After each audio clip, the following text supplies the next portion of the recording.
ആകാശവാണി.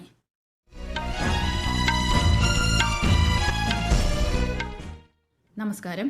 വാർത്തകൾ വായിക്കുന്നത് ശ്യാമ.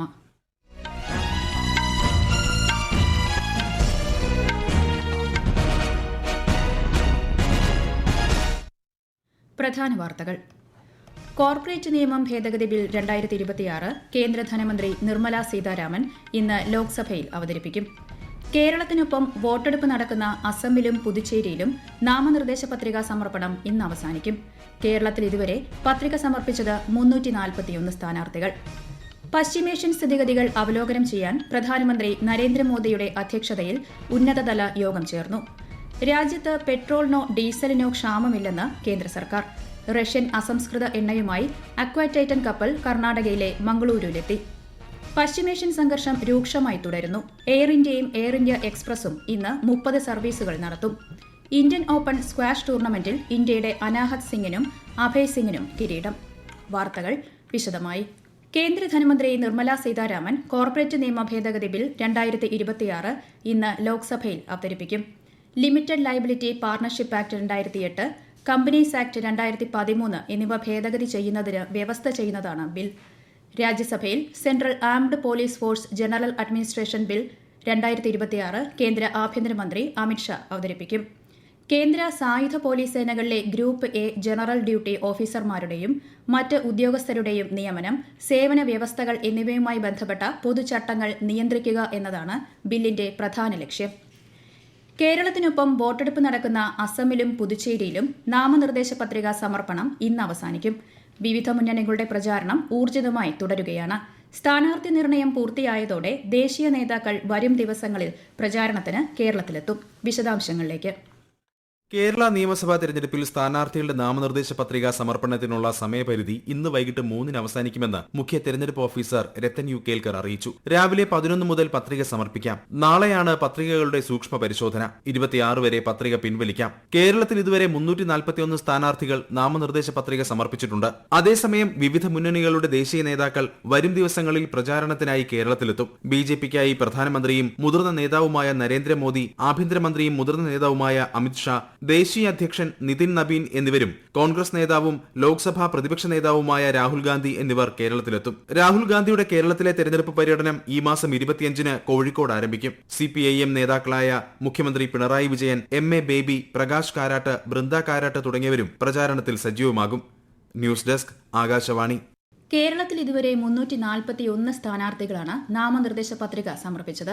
തിരുവനന്തപുരം 23, കൊല്ലം 23, പത്തനംതിട്ട 7, ആലപ്പുഴ 25, കോട്ടയം 22, ഇടുക്കി 8, എറണാകുളം 29, തൃശൂർ 43, പാലക്കാട് 35, മലപ്പുറം 30, കോഴിക്കോട് 39, വയനാട് 9, കണ്ണൂർ 33, കാസർഗോഡ് 11 എന്നിങ്ങനെയാണ് ജില്ല തിരിച്ചുള്ള കണക്ക്.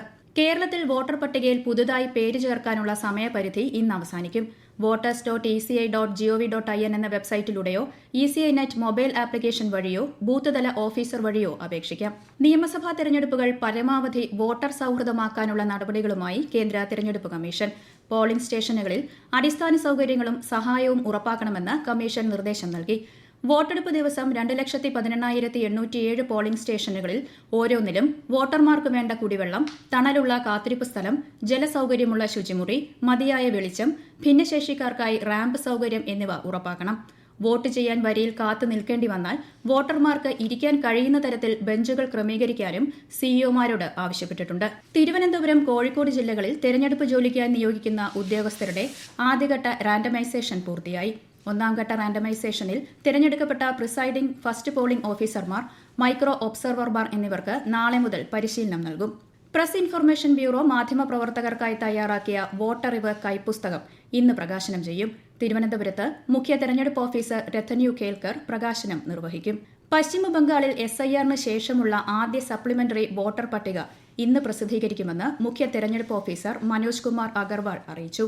പട്ടികയിൽ എന്തെങ്കിലും പരാതിയുണ്ടെങ്കിൽ വോട്ടർമാർക്ക് ECI നെറ്റ് ആപ്പ് അല്ലെങ്കിൽ കമ്മീഷന്റെ വെബ്സൈറ്റ് വഴി ഓൺലൈനായും ജില്ലാ അല്ലെങ്കിൽ സബ് ഡിവിഷണൽ ഓഫീസുകളിൽ ഓഫ്ലൈനായും അപ്പീൽ നൽകാം.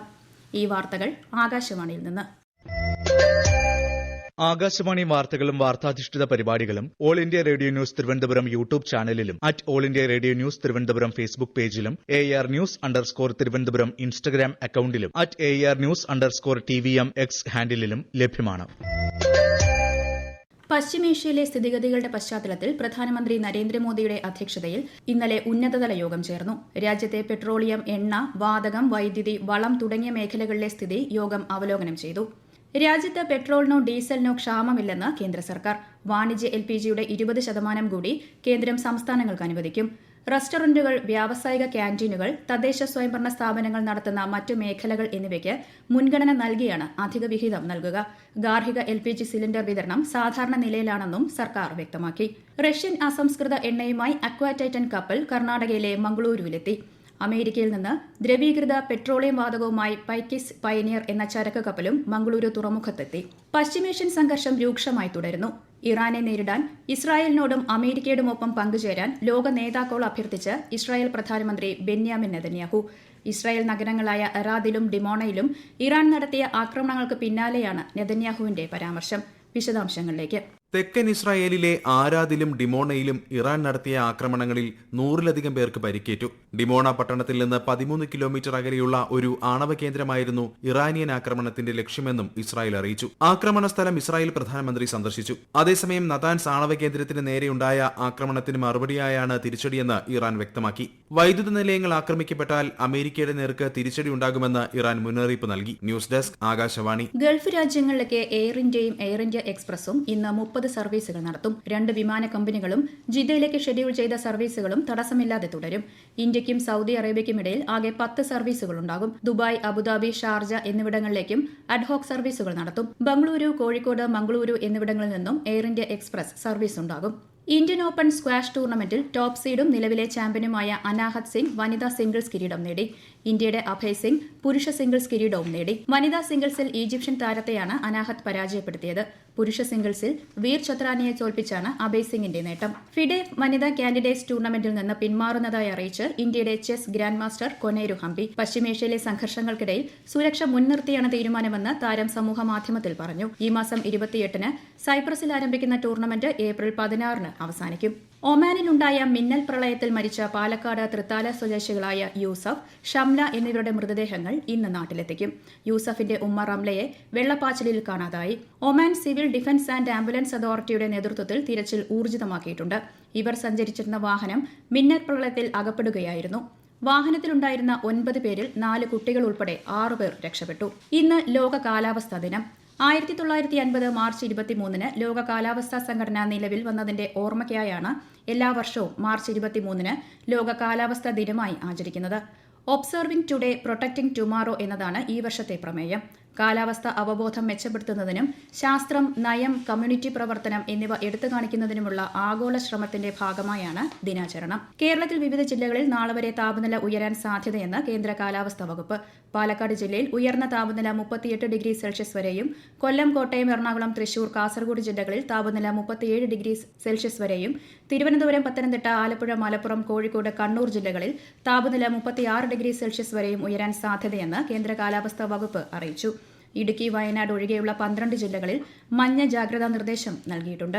പൈങ്കുനി ഉത്രം ഉത്സവത്തിനായി ശബരിമല നട തുറന്നു. ഇന്ന് നടക്കുന്ന കൊടിയേറ്റത്തോടെ ഉത്സവത്തിന് ആചാരപരമായി തുടക്കമാകും.